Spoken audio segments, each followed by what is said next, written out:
ገንዘብ ስራ እንጂ ነግድ ምን በል አይ ያልሰራም እኔ ዛሂድ ነኝ ላ ይሄ ሰነፍ ነህ እንጂ ዛሂድ አይደለም። እንደዚህ አንድም ቀን ሸይጣን ወደ ጀነት ተጣጣይ ወደ ጀሃነም ነገር ግን ሲመጣ አይ እኔ ሸይጣን ነኝ እያለ አይመጣም። ቢስሚላሂር ረህማኒር ረሂም አልሐምዱሊላሂ ረቢል ዓለሚን ወሰላቱ ወሰላሙ ዐላ ረሱሊላሂል አሚን ሙሐመድ ወአሊሂ ወሰሕቢሂ አጅመዒን። አላሁ ሱብሓነሁ ወተዓላ በተከበረው የቁርአኑ አንቀጽ ላይ እንደዚህ ይለናል፣ ፈላ ተጉረነኩሙል ሐያቱ ዱንያ ወላ የጉረነኩም ቢላሂል ገሩር ይላል። ይቺ የቅርቢቷ ዓለም ዱንያ ህይወት አትሸውዳችሁ፣ አታታላችሁ። ወላ የጉረነኩም ቢላሂል ገሩር በአላህም ደግሞ አታላይና ሽንጋይ የሆነው ሰይጣን አያታላችሁ፣ አይሸውዳችሁ ይለናል ማለት ነው አላህ ሱብሓነሁ ወተዓላ። የሰው ልጅ በዚች ዱንያ ላይ እስካለ ድረስ ሶስት ዋና ዋና ጠላቶች አሉት። እነሱም አንደኛው ይቺ ዱንያ ፈተና የእሷ ውዴታ የዱንያ መሐባ ሲሆን፣ ሁለተኛው ሸይጣን፣ ሶስተኛው ደግሞ ነፍስያ ናት። እነዚህ ዋና ዋና የሰው ልጅ ጠላቶች የሰው ልጅ ወደ ክስረት፣ ወደ ውድቀት፣ ወደ ድክመት የሚስቡት የሚቆጥቱት የሆኑ ነገራቶች ናቸው። ለዚህም ነው አላህ ሱብሓነሁ ወተዓላ ፈላ ተጉረነኩሙል ሐያቱ ዱንያ ያለ። ይቺ የቅርቢቱ ዓለም በዱንያ ምክንያት የሰው ልጅ ዝምድናውን ይቆርጣል። የሰው ልጅ አባት ከልጁ ይጣላል፣ ልጅ ከአባቱ ይጣላል፣ ወንድም ከወንድሙ ይጣላል። ከዛም አልፎ ሰው በሰው ይገዳደላል። ለዚች ዱንያ መሐባ ለዱንያ ፍቅር ሲባል ማለት ነው። ሁለተኛው ጠላታችን ደግሞ ሸይጣን ነው። ሸይጣን ደግሞ እኛ ወደ ጀሃነም ለመውሰድ እኛ ወደ ጀሃነም ለመጎተት ቀን ከሌት የሚለፋ ጠላታችን ነው። ነገር ግን አብዛኞቻችን እንደ ጠላት ሳይሆን እንደ ወዳጅ ነው የያዝነው። ሱብሓነላህ። አላህ ሱብሓነሁ ወተዓላ ሸይጣን የኛ ጠላት እንደሆነ በተከበረው ቃሉ ላይ ይነግረናል። ኢነ ሸይጣነ ለኩም ዐዱውን ፈተኺዙሁ ዐዱዋ አለ አላህ ሱብሓነሁ ወተዓላ። ሸይጣን እኮ የእናንተ ጠላታችሁ ነው፣ ቀንደኛ ጠላታችሁ ነው። ፈተኺዙሁ ዐዱዋ ጠላት አድርጋችሁ ያዙት። ኢነማ የድዑ ሒዝበሁ ሊየኩኑ ሚን አስሓቢ ሰዒር ጭፍራዎቹን የሱን ጓደኞችን የሚጠራቸው የጀሃነም ባልተቤት እንዲሆኑ ነው። አንድም ቀን ሸይጣን ወደ ጀነት ተጣርቶ ወደ ጀሃነም ነገር ግን ሲመጣ አይ እኔ ሸይጣን ነኝ እያለ አይመጣም። ወዳጅ መስሎ አዛኝ መስሎ የሚያከብር ሰው የሚያዝን ሰው ለአንተ አሳቢ መስሎ ነው የሚቀርበው። ለሐዋ እና ለአደም ራሱ እዛ ጀነት ውስጥ ሲወሰውሳቸው መጥፎ ሰው መስሎ አልመጣላቸው፣ ጥሩ ሰው መስሎ ነው የመጣው። ምንድነው ያላቸው? ወቃሰመሁማ እኒ ለኩማ ለሚነ ናሲሒን ቃል ገባላቸው፣ እኔ ለእናንተ አዛኝ ነኝ፣ እኔ ለእናንተ አዝኜ እንጂ ይሄን ነገር እችን ቅጠል ብሎ መጣችሁ ለሌላ ነገር አይደለም ብሎ ቃል ይገባላቸው። እነሱም ያንን ነገር አምነውት ያችን ቅጠል ሲበሉ በዛች ምክንያት ከጀነት ወጡ ማለት ነው። እኛም ጋር ሲመጣ አዛኝ መስሎ ሩህሩህ መስሎ አንተ ኸይር ነገር ልትሰራ ስትል ኢንፋቅ ልታደርግ ስትል ዘካህን ልታወጣ ስትል እንዴ አንተ በዚህ ኑሮ ወድለት እንደዚህ ኑሮ ተወዶ አሁን ደግሞ ብሩ እንኳን ዋጋ የለውም ልጆችህን ድሃ አድርገህ ልታስቀራቸው ነው እንዴ? እንዴት ኢንፋቅ ታደርጋለህ? እንዴት ትሰጣለህ? እንዴት ይሄንን ሁላ ዘካ ብለህ ታወጣለህ? ይላል።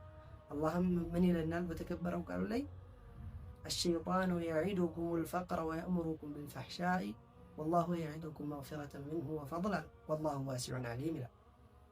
ሸይጣን እኮ በድህነት ያስፈራራችኋል። አንተ በአላህ መንገድ ከሰጠህ ለመድረሳ መስሪያ፣ ለመስጂድ መስሪያ፣ ለምስኪኖች ምስጥ ከሆነ ድሃ ትሆናለህ። አንተ ገንዘብ ሁላ እንዲሁ ጨረስከው ይልሃል ማለት ነው። ወየእሙሩኩም ቢልፈሕሻ በመጥፎ ነገር ደግሞ ያዛችኋል። ነገር ግን በመጥፎ ነገር ለማውጣት ከሆነ ችግር የለበትም እሱ። ወላሁ አላሁ ሱብሓነሁ ወተዓላ ደግሞ የዒዱኩም ቃል ይገባላችኋል መግፊረተን ሚንሁ ወፈድላ ከሱ የሆነ መሐርታንና እዝነትን ቃል ይገባላችኋል።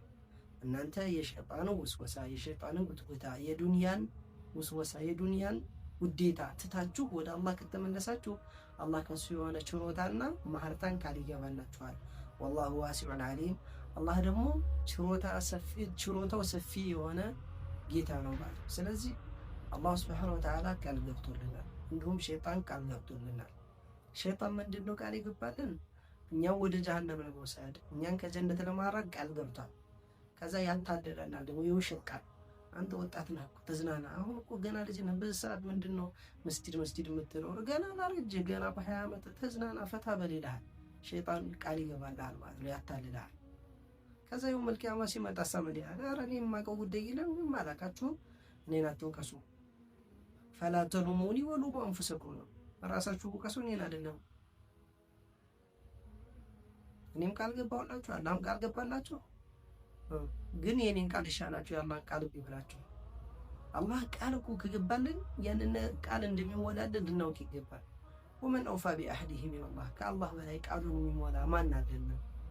ነገር ግን ሸይጣን፣ ነፍስያ እነዚህ ነገራቶች ተደራርበው የሰው ልጅ ያሳስታሉ፣ የሰው ልጅ ከሐቅ ጎዳና ያወጡታል። እኛ ከእንደዚህ አይነት ነገራቶች ልንርቅ ራሳችንን ልንጠብቅ ይገባል። ሶስተኛው ደግሞ ነፍስያ ናት። ኢነ ነፍሰ ለአማረቱን ቢሱእ ያለ ሱብሓነሁ ወተዓላ። ነፍስያ በመጥፎ አዛዥ ናት። ነፍስያ ድክመትን፣ ስንፍና የምትወደው ከአላህ መንገድ የሚያርቅን ነገር ነው። ለሚባል ሸህዋ ነው። ዙይነ ሊናሲ ሑቡ ሸህዋቲ ሚነ ኒሳኢ ወልበኒነ ወልቀናጢር ልሙቀጠረቲ ሚነ ዛሀቢ ወልፊደቲ ወልኸይሊ ልሙሰወመቲ ወልአዕላም እንዳለው ማለት ነው።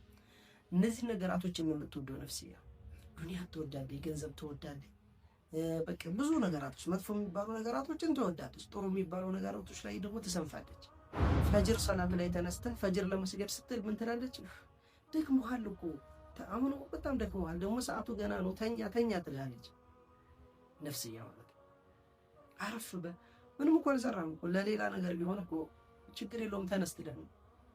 የጀነት መንገድ ሲሆን ግን ተኛ ትላለች ነፍስያ። ኢነ ነፍሰ ለአማረቱን ቢሱእ ተባለ። አንተ በወጣትነት ተውበት አድርገህ ወደ አላህ ተመልሰህ የመስጂድ ሰው ሆነ ሁሌም ቀልበህ ከመስጂድ ጋር የተጠለጠለ ሰው ሆነ ወደ አላህ ልትመለስ ስትፈልግ እሷ ምን ትላለች? ኧረ በቃ አንተ ወጣት ነህ፣ ዘና በል እንጂ ምን ሆነህ በዝርሜ እንደዚህ የምትሆነው ፈታ በል ትላለች። ሱብሃነላህ። ይሄ ምንድነው? ሸይጣን እና ነፍስያ ተመሳሳይ ይዘት እንዳላቸው ያሳየናል። ስለዚህ ከነዚህ ነገራቶች ራሳችንን ልንጠብቅ ይገባል። ሌላኛው ደግሞ የዱንያ ፈተና ነው። ዱንያን እኛ አብዛኛው ሰው ዙሁድ ያስፈልጋል ሲባል የሚረዳበት መንገድ የተሳሳተ መንገድ ነው። አብዛኛው ሰው ዙሁድን የሚረዳው እንደ ስንፍና አድርጎ ዙሁድ ሲባል በሱ ቤት ኸላስ ኢባዳ ብቻ የሚያደርገው ከመስጂድ አይወጣም፣ አለቀ እና ዱንያ ስራ፣ ገንዘብ ስራ እንጂ ነግድ ምን በል አይ ያልሰራ ምን ዛሂድ ነው እና ይሄ ሰነፍ ነህ እንጂ ዛሂድ አይደለም። እንደዚህ አይነት ሰው ሰነፍ ነህ እንጂ የሚባለው ዛሂድ አይባልም። ዙሁድ የሚባለው ዱንያን ከቀልባችን ማራቅ ስንችል ነው። ቀልባችንን በኢማን በሐቅ በተውሂድ ስንሞላ፣ ዱንያን ደግሞ በእጃችን ስንይዝ ሐቅን ነገር ለማገዝ ስናውለው ነው። ወላ ተንሰ ነሲበከ ሚነ ዱንያ ነው የሚለው። ወአሕሲን ከማ አሕሰነ አላሁ ኢለይክ። አላህ ለአንተ እንደሰጠህ ሁሉ አንተን በመስጠት መልካም ነገር ዋል። ነገር ግን ደግሞ የዱንያ ዕጣ ፈንታህንም አትዘንጋ። አንተ ድሃ ሆነ ሁሌ ከሰው ለማይ ከሰው ጥያቄ መሆን የለብህም። ይሄ የተጠላ ነገር ነው ምስልምና። ነገር ግን ደግሞ በዛ ተቃራኒ ሙሉ ሀምህ፣ ሙሉ ጭንቀትህ፣ ሙሉ ሀሳብህ ዱንያ ሊሆን አይገባም። ወላ ተጅዐል ዱንያ አክበረ ሀሚና ወላ መብለገ ዒልሚና እንዳሉት ረሱላችን ዓለይሂ ሰላቱ ወሰላም። ስለዚህ ዱንያ ማለት ሚዛናዊ መሆን አለብን። በዱንያ ሁብም ሆነ በዱንያ ስራ ላይ ሆነ ሚዛናዊ መሆን አለብን። ሙሉ ለሙሉ ዱንያንም አንተው፣ ሙሉ ለሙሉ ደግሞ ህይወታችንን በሙሉ ለዱንያ ማድረግ የለብንም ማለት ነው። እነዚህ ሶስት ቃላቶች በሐቅና በእውነት እስካልተመሩ ድረስ የሰው ልጆችን የሚያጠፉ፣ የሰው ልጆችን ወደ ክስረት የሚመሩ የሆኑ ነገራቶች ናቸው ማለት ነው። ከሁሉም በላይ ደግሞ ሸይጣን የሚባለው በጣም መጥፎና ክፉ የሆነ ጠላታችን ነው። አላህም ቃል ገብቶልናል። ይሄ ጠላታችሁ ሆኖ ተጠንቀቁት፣ ራቁት ብሎናል። እኛ ግን የሰው ልጅ ያው ነፍስያችንን በመጥፎ ስለምታዘን ወደ እሱ ነው የምንመለሰው። ሸይጣን ያዘዘን ነገር ልንሰራ እንችላለን። ስለዚህ ይህንን ነገር ራሳችንን ልንቆጥብ፣ ራሳችንን ልንመረምር ይገባል ማለት ነው። አሁን አንዳንድ ሰው ምን ይላል? አንተ እኮ የሸይጣን መንገድ እየተከተልክ ነው፣ አላህ የከለከለህን እየተከለከልክ አይደለም፣ አላህ ያዘዘህን እየታዘዝክ አይደለም ሲሆን፣ ኧረ እኔ ሸይጣን የተከተልኩት መች ታዘዝኩት ይላል። በተግባር ታዘበዋል። ዘካ አውጣ ስትባል ዘካት አታወጣም። ዒልምህን አስተምር ስትባል ዒልምህን አታስተምርም።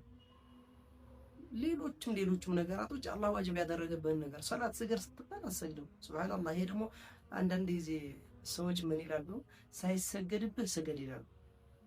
ሳይሰገድብህ ስገድ።